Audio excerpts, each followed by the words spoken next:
Hi friends, Mahanadi சீரியலில் இன்றைக்கி நாளைக்கான எபிசோடு பார்க்கலாம். புதுசாக பார்க்குறவங்களா இருந்தால் சப்ஸ்கிரைப் பண்ணிக்கோங்க, லைக்கை ஹைப்பு கொடுத்து விடுங்க. வாங்க வீடியோக்குள்ளே போகலாம். நேற்றுக்கு எபிசோடு எதில் முடிச்சிருப்பாங்கன்றது பார்த்தீங்கன்னா, காவேரி வந்து வீட்டில் எல்லாருமே கூப்பிட்டு உட்கார வச்சு, நீங்கள் இத்தனை நாளாக ரொம்ப நாளாக கேட்டிருந்த விஷயம் நான் செய்ய போகிறேன், நீங்கள் எல்லாருமே எதிர்பார்த்த மாதிரி நான் கல்யாணம் பண்ணிக்க போகிறேன் அப்படின்ற மாதிரி தான் வந்து நேற்றுக்கு எபிசோடு முடிச்சிருப்பாங்க. இன்றைக்கி வந்து பார்த்திங்கன்னா, எனக்கு கல்யாணம் ஆனால் தானே அம்மாவுக்கு ஒரு கடமை முடிஞ்ச மாதிரி இருக்குன்னு சொன்னீங்க இல்லையா, அதனால் நான் கவலைப்படாமல், நீங்கள் யாரும் கவலைப்பட வேணாம், நான் வந்து கல்யாணம் பண்ணிக்கிறேன், எனக்கு கல்யாணம் பண்ணிக்கிறதுல விருப்பம் அப்படின்ற மாதிரி சொன்னதுக்கு சாரதா வந்து நிஜமாவாடி அப்படின்ற மாதிரி கேட்டதுக்கு, ஆமாம் நான் கல்யாணம் பண்ணிக்கிறேன், ஆனால் நீங்கள் எல்லோரும் சொல்கிற மாதிரி விஜய் சார் இல்லை, என் மனசுக்கு பிடிச்ச பையனை தான் நான் கல்யாணம் பண்ணிக்குவேன். ஆல்ரெடி வந்து நான் மேட்ரிமோனியில் வந்து ஒரு பையனை பார்த்துருக்குறேன் இல்லையா, நான் கூட ஏற்கனவே மீட் பண்ணியும் பேசியிருக்கிறேன், அந்த பையனை தான் நான் வந்து கல்யாணம் பண்ணிக்க போகிறேன் அப்படின்னு சொல்லிட்டு காவேரி சொல்லுவாங்க. சாரதாவை பார்த்து, நீயும் விஜய் சாரும் சேர்ந்து தேவையில்லாமல் ஏதோ பேசி அந்த பையனை வந்து குழப்பிட்டம்மா நீ. என்னடி நீ இப்படி சொல்கிற, நான் என்ன தப்பாக சொல்லிட்டேன்க்கா? யாரும் தெரியாத ஒரு பையனை நீ கல்யாணம் பண்ணிக்கிட்டு கஷ்டப்படுறதுக்கு நாங்கள் சொல்கிற அந்த விஜயை நீங்கள் கல்யாணம் பண்ணிக்கலாமே. உடனே காவேரி, உனக்கு இப்போ நான் கல்யாணம் பண்ணிக்கிறது வருத்தமா, இல்லை அவருக்கு கல்யாணம் ஆகலைங்கிறது வருத்தமா? இல்லடி, நான் அப்படி சொல்ல வரல, நான் சொல்கிறது முதல்ல நீ தெளிவாக கேட்டுக்கோமா. எவ்வளோ சீக்கிரமாக முடியுமோ அவ்வளோ சீக்கிரம் வந்து நான் கல்யாணம் பண்ணிக்கிறது தயாராக இருக்கிறேன். ஆனால் நீங்கள் சொல்கிற மாதிரி நான் விஜயை வந்து கல்யாணம் பண்ணிக்கிறதுக்கு இப்போ இல்லை, எப்போவுமே கண்டிப்பாக நான் ஒத்துக்க மாட்டேன். காவேரி பேசிட்டு போயிட்டாங்க. இப்போ எல்லாருமே வந்து பெட்ரூமில் உட்காந்து பேசுகிறாங்க. அதில் வந்து சாரதா தான் சொல்கிறாங்க, நான் அவள் கல்யாணம் பண்ணிக்கிறேன்னு சொன்னால் அடுத்த செகண்டு அவ்வளோ சந்தோஷமாக இருந்தேன்டி, அந்த கனவு கோட்டை எல்லாமே வந்து சுக்குநூறாக ஆக்கிட்டாடி. அடுத்தது செகண்டே வந்து நான் வந்து விஜயை கல்யாணம் பண்ண மாட்டேன், நான் வேறு ஒருத்தன் தான் கல்யாணம் பண்ணேன்னு சொல்லும்போது எனக்கு அவ்வளோ கஷ்டமாக இருந்து, நடந்ததெல்லாம் சொல்லி தொலைச்சிடலாம் போல் அது ஆயிடுச்சுடி எனக்கு அப்படின்ற மாதிரி சொன்னதுக்கு, உடனே யமுனா வந்து இப்படி இதாம்மா பேசுவா, ஒருவேளை நம்ம வந்து அடிக்கடி விஜய் வந்து கல்யாணம் பண்ணிக்கோ சொன்னதுனால அந்த வெறுப்பில் வந்து அவள் இந்த முடிவு எடுத்தான்றது தெரியாது அப்படின்னு சொல்லும் போது, சாரதா வந்து அது என்னடி இது, ஒரு நல்ல வாழ்க்கையை அவளாக கெடுத்துக்கிறா, நல்ல வாழ்ந்துட்டு இருந்தவ நல்ல வாழ்க்கையை அந்த விஜயை அவ்வளோ காவேரின்னு தேடி வரும்போது அந்த வாழ்க்கையை எதுக்கு இவ கெடுத்துக்கிறான்றது தான் எனக்கு தெரியல, பேசாத எல்லாத்தையுமே சொல்லி தொலைச்சலாம் போல இருக்குது எனக்குன்னு சொன்னதுக்கு, உடனே நர்மதா வந்து, அம்மா எடுத்தேன் கவுத்தனை எதையுமே செய்ய முடியாது, தயவுசெய்து நீ கொஞ்சம் பொறுமையாக இரு, இத்தனை வருஷம் நம்ம பொறுமையாக இருந்துட்டுல்ல, அவள்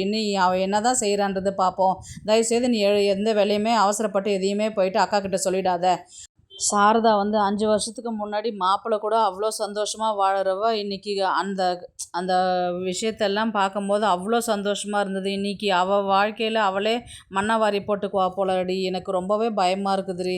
ஆயுசுக்கும் அவளுக்கு ஞாபகம் வரலனாலும் பரவாயில்ல, அட்லீஸ்ட் விஜயை கல்யாணம் பண்ணிக்கிட்டாவது அவள் கொஞ்சம் ஞாபகம் வந்தாலும் வரலனாலும் அவன் புருஷன் பிள்ளையோட போய் சேர்ந்து இருக்கிறாளேன்ற அந்த ஒரு சந்தோஷம் இருந்துச்சு. இப்போ இனி அதுவும் இல்லைன்ற மாதிரி ஆகுது எனக்கு. காவேரிக்கு மாப்பிள்ளை பிடிக்காமல் இருந்தால் கூட பரவாயில்ல, ஆனால் நம்ம சொன்னங்கிறதுக்காகவே நான் அவரை கல்யாணம் பண்ணிக்க மாட்டேங்கிறேன்னு பிடிவாதத்தில் மட்டும் ஒரு உறுதியாக இருக்கிறா. இந்த பிடிவாதெல்லாம் எப்போ மாறப்போகுதுன்றது எனக்கு ஒன்றும் தெரியலடி அப்படின்ட்டு பேசுவாங்க.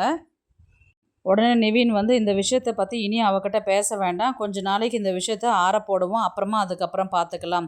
அதுக்கப்புறம் திடீர்னு வந்து இவங்க காவேரி வந்து அந்த மேட்ரிமோனியில் பார்த்தாங்க இல்லையா, அந்த பையன்கிட்ட கால் பண்ணி, நான் உங்ககிட்ட கொஞ்சம் பேசணும்னு சொல்லிட்டு சொன்னீங்க, என்ன விஷயம் அப்படின்னு சொல்லிட்டு கேட்டதுக்கு, நான் சுற்றி வளைக்காமல் டேரெக்டாகவே உங்ககிட்ட கேட்குறேன், முதல் தடவை வந்து நம்ம பார்த்து பேசும்போது காஃபி ஷாப்பில் அப்போவே எனக்கு வந்து உங்களை பிடிச்சிருந்தது, ஆனால் எங்கள் அம்மா பற்றி என்னை பற்றி எல்லாத்தையும் சொல்லும்பொழுது எனக்கு சம்மதம் சொல்கிறதுக்கு கொஞ்சம் தயங்கினதா நீங்கள் சொன்னீங்க, ஆனால் அது எதுவுமே உண்மை கிடையாதுன்னு நான் உங்ககிட்ட ஏற்கனவே சொல்லிட்டேன்.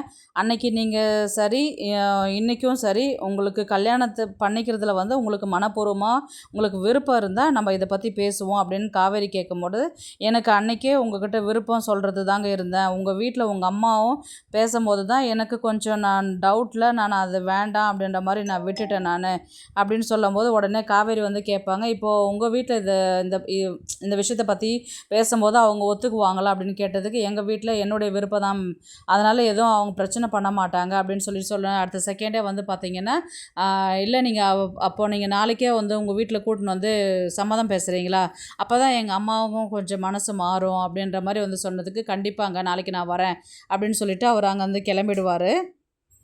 அடுத்தது நிவீன் வந்து பார்த்தீங்கன்னா, விஜய் கிட்ட தான் போறாரு. "வாங்க நிவீன் உட்காருங்க" அப்படின்னு சொல்லி கொடுத்து, "காஃபி கொண்டு வரட்டுமான்னு?" கேட்டதுக்கு, "அதெல்லாம் வேண்டாம் பிரதர்" அப்படின்னு சொல்லிட்டு அவர் சொல்லுவாரு.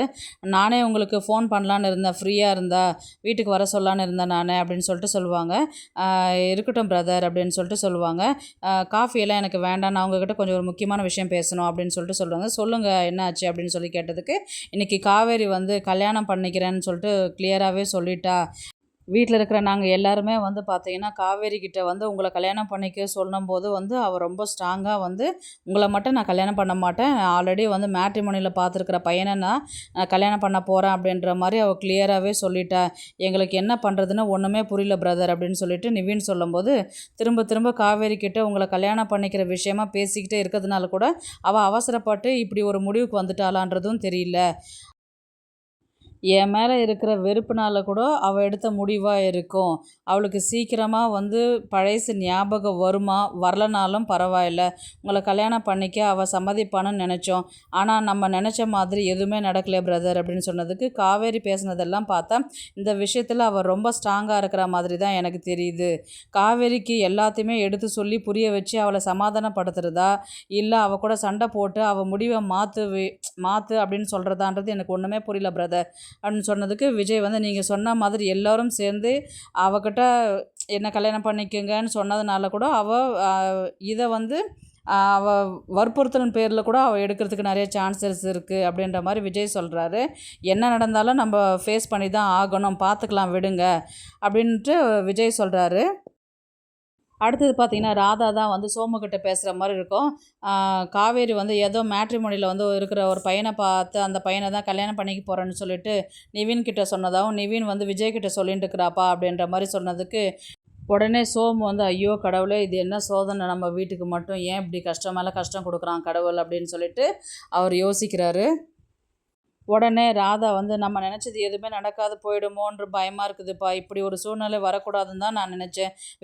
உடனே வந்து சோமு என்ன சொல்லுவார்னா, "விஜய்க்கும் காவேரிக்கும் கல்யாணம் பண்ணி வைக்கிறதுக்கு தான் நான் அவங்க வீட்லயே போயிட்டு நான் சம்மதம் பேச போனேன். அப்பயும் வந்து காவேரி வந்து அவளுடைய விருப்பத்த வந்து சொல்லவே இல்ல. விஜய் கூட அவ பழகுறா, பேசுறா, போறா, வரா. ஆனா கல்யாணம் மட்டும் பண்ணிக்க மாட்டேங்கிறா. நான் என்னதான் பண்றது?" அப்படின்ற மாரி அவர் சோமு சொல்றாரு. "நாம வேணா இத பத்தி வந்து காவேரி கிட்ட பேசி பார்க்கலாமான்னு" சொல்லிட்டு சோமு கேட்கும்போது, "இத பத்தி அவகிட்ட பேசுறது அந்த அளவுக்கு சரியா இருக்குமான்னு எனக்கு தெரிலப்பா. ஆனா நம்ம வீட்டுக்கு அவ வந்தான்னா, விஜய் கல்யாணம் பண்ணிக்கிட்டு சந்தோஷமா இருப்பா அப்படின்றது தான் பார்த்தோம். இப்போ இன்னொருத்தர வந்து கல்யாணம் பண்ணிக்கிற முடிவுல அவ இருக்கிறான்னா, இந்த நேரத்தில போய் நம்ம மறுபடியும் பேசுனா, விஜய் மேல இருக்கிற கோவம் தான் வந்து ஜாஸ்தியாகும், வெறுப்பு அதிகமாகும். ஆனா பேசுறது வந்து நம்போ நேரம் காலம் பார்த்து தான் பேசணும். இப்போ பேசக்கூடிய சூழ்நிலையில நம்பளும் இல்ல. அத கேட்கக்கூடிய சூழ்நிலையில அவளும் இல்ல. அதனால தான்ப்பா நீங்க அவசரப்பட வேணான்னு சொல்றேன் நானு. விஜய்க்கு இந்த விஷயம் தெரிஞ்சிருக்கும்ல, இப்போ நிவின் சொன்னதுனால. அதனால காவேரி கிட்ட வந்து இத பத்தி பேச வேண்டாம். அவன் முடிவு பண்ணிப்பான். அவன் பேசுறது, பேச வேணான்றது. இல்லன்னா விஜய் வந்து ஏதாவது ஒரு வழி பண்ணுவான். பார்க்கலாம் வெயிட் பண்ணி அப்படின்ற மாரி சொன்னதுக்கு, விஜய், காவேரி வாழ்க்கை சம்மந்தப்பட்டது. அதனால அவங்களே கலந்து பேசி ஒரு நல்ல முடிவா எடுக்கட்டும்ப்பா. நம்ம இந்த விஷயத்துல தலையிட வேணாம் அப்படின்னு சொல்லிட்டு ராதா சொல்லிடுறாங்க. ராதாவும் சோமும் பேசிக்கின்றத வந்து அம்மு கேட்டுடுவா. கேட்டுட்டு "ராதா பாட்டி, இது இப்போது மிஸ்ஸு வந்து அப்பாவ கல்யாணம் பண்ணிக்க மாட்டாங்களா? எனக்கு அம்மாவா வரமாட்டாங்களா?" அப்படின்னு சொல்லி கேட்டதுக்கு, "இல்லடாம்மா, அவங்க வந்து வேற ஒருத்தவங்கள கல்யாணம் பண்ணிக்க போகிறாங்களாம். அப்பாவ கல்யாணம் பண்ணிக்க மாட்டேன்னு கிளியரா சொல்லிட்டாங்கம்மா" அப்படின்னு சொல்லி சொன்னதுக்கு, "அப்போ மிஸ் இங்கே வரமாட்டாங்களா? மிஸ் என்னை வந்து பார்க்க மாட்டாங்களா?" அப்படின்னு சொல்லி கேட்டதுக்கு, "இனி வரமாட்டாங்கடா இங்கே. வேற ஒருத்தவங்கள கல்யாணம் பண்ணிக்கிறாங்க இல்லையா?" அப்படின்ற மாரி கேட்டதுக்கு, அப்போ மிஸ்ஸு வந்து, "எனக்கு அம்மாவா இருக்கவே மாட்டாங்களா? உங்க மிஸ்ஸு உனக்கு அம்மாவா இருக்கணும்னு தான் நாங்க பேசி பார்த்து கல்யாணம் பண்ணிக்க சொல்லி காவேரி கிட்ட கேட்டோம். ஆனா உங்க மிஸ்ஸு வந்து உங்க அப்பாவ கல்யாணம் பண்ணிக்கிறதுக்கு விருப்பப்படவும் மாட்டேங்கிறாங்க, ஒத்துக்கவும் மாட்டேங்கிறாங்க. அ அதனால தான்ப்பா கல்யாணம் பண்ணிக்கவே மாட்டேன்னு கிளியரா உங்க மிஸ்ஸு சொல்லிட்டாங்கம்மா" அப்படின்னு சொல்லிட்டு ராதா வந்து அம்முக்கிட்ட சொல்லுவாங்க. கண்டிப்பா வந்து மிஸ்ஸு வந்து அப்பாவ கல்யாணம் பண்ணிப்பாங்க. உனக்கு அம்மாவும் வருவாங்க. நீ இத பத்திலாம் எதையும் நெனச்சு கவலைப்படக்கூடாது என்ன செல்லம் அப்படின்னு சொல்லிட்டு ராதா வந்து அம்முக்கிட்ட சொல்லுவாங்க. "சரி பாட்டி" அப்படின்னு சொல்லிட்டு பாப்பா சொல்லுவா.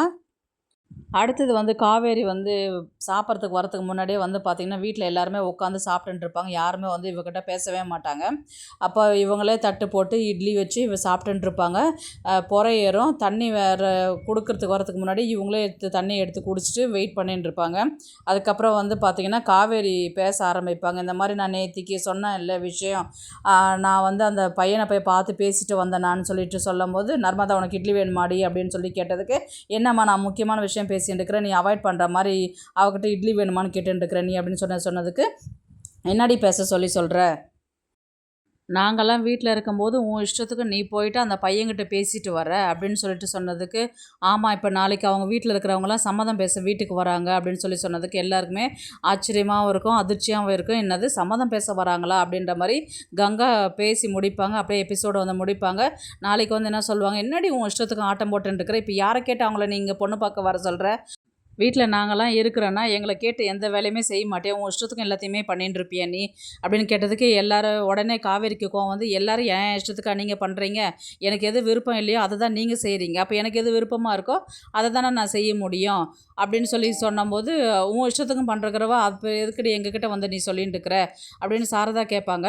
நான் நாளைக்கு அவங்க எல்லாருமே வீட்டில் வருவாங்க இல்லையா, நீ எதாவது தேவையில்லாத வேலை பண்ணுவேன்னு தெரியும், அதனால தான் முன்கூட்டியே உங்ககிட்ட நான் சொல்கிறேன் அப்படின்னு சொல்லும் போது, கங்கா வந்து என்னடி நீ அம்மாவை எதிர்த்து பேசிட்டு இருக்கிற, நம்ம எல்லாருமே ஒரு பக்கமாக இருக்கிறோம், நம்ம செய்ய வேணான்ற வேலையை நீ ஆப்போசிட்டாக செய்கிற, இப்படி தான் தேவையில்லாத நீ அம்மா கிட்ட பேசுவியா அப்படின்ற மாதிரி வந்து கேட்டதுக்கு, பின்ன என்னக்கா நான் தான் எனக்கு வேறு ஒருத்தனும் பிடிச்சிருக்குது, நான் வர சொல்கிறேன்னு சொல்லிட்டு சொன்னேன்ல, அப்புறம் எதுக்கு தேவையில்லாத அதையே திரும்ப திரும்ப பேசிட்டு இருக்கிறீங்க அப்படின்னு சொன்னதுக்கு, அதுக்கப்புறம் யாரும் வந்து என் விஷயத்தில் தலையிடாதீங்க, நீங்கள் நாளைக்கு அவங்க பொண்ணு பார்க்க வருவாங்க, வீட்டில் இருங்க, அவங்க என்ன சொல்கிறாங்க என்ன பேசுகிறாங்கன்றது பாருங்கள், அவங்க வீட்டுக்கு வருவாங்க அப்படின்னு சொன்னதுக்கு, உன் இஷ்டம் நீ எப்படின்னா பண்ணிட்டு போ அப்படின்னு சொல்லிட்டு சாரதா வந்து அங்கேருந்து எழுந்து கிச்சனுக்குள்ளார போயிடுவாங்க. அதுக்கப்புறம் இப்போ யாருமே எதுவுமே கேட்காத இருந்தால் எப்படி, இப்போ நான் மட்டும்தான் இந்த வீட்டில் இருக்கிறேன்னா அப்போ உனக்கு என் மேலே அக்கறை இல்லையா, ஏன்னா நல்ல பையனுக்கு கல்யாணம் பண்ணி வைக்கணுன்றது உனக்கு பொறுப்பே இல்லையா, நானாக பார்த்து செஞ்சதுனால இப்போ உனக்கு கோவமா, இல்லை நான் விஜய் கல்யாணம் பண்ணிக்கலன்றதுக்காக உனக்கு கோவமா அப்படின்ற மாதிரி வந்து கேட்டதுக்கு, உன் இஷ்டம் தான் நீ சரி, அப்புறம் எதுக்கடி என்ன வந்து நீ கேட்டுருக்கிற, உன் வேலையை பார்த்து நீ போ அப்படின்ற மாதிரி தான் வந்து சொல்லுவாங்க. அதுக்கப்புறம் வந்து பார்த்திங்கன்னா விஜய் தான் காமிப்பாங்க. விஜயும் பாப்பாவும் பேசிக்கிற மாதிரி தான்.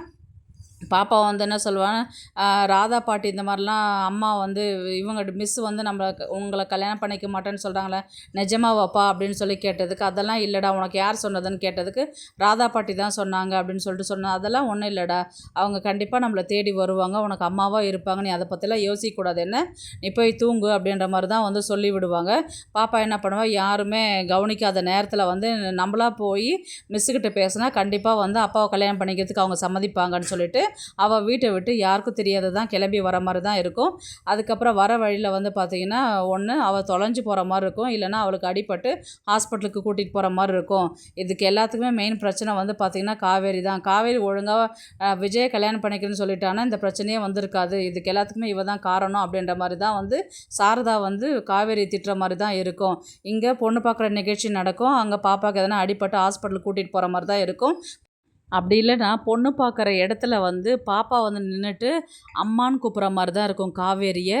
என்ன இந்த பொண்ணு வந்து பொண்ணு பார்க்க வந்த பொண்ணை போய் அம்மான்னு கூப்பிடுதே அப்படின்னு சொல்லிட்டு பையனுடைய அப்பா அம்மா வந்து யோசிப்பாங்க, இது என்னது இது, யாருங்க இந்த பாப்பா அவங்கள வந்து அம்மான்னு கூப்பிடுது அப்படின்னு சொல்லி கேட்டதுக்கு, அதுக்கப்புறம் இல்லை இவங்க தான் எங்கள் அம்மா, எங்கள் அப்பாவை கல்யாணம் பண்ணிக்கிறேன்னு சொல்லிட்டு சொன்னாங்க அப்படின்னு சொல்லிட்டு வந்து பாப்பா வந்து சொல்லுவாள், இது என்ன புது பிரச்சனையாக இருக்குது, இந்த இந்த சம்மதம் எனக்கு பிடிக்கல, வாடா முதல்ல கிளம்பி போகலாம், இதை குழந்தை வச்சுக்கிறவள தான் கல்யாணம் பண்ணிக்கிறதுக்கு நீ வந்தியா அப்படின்ற மாதிரி பையனுடைய அப்பா அம்மா வந்து பையனை பார்த்து கேட்குற மாதிரி தான் இருக்கும்.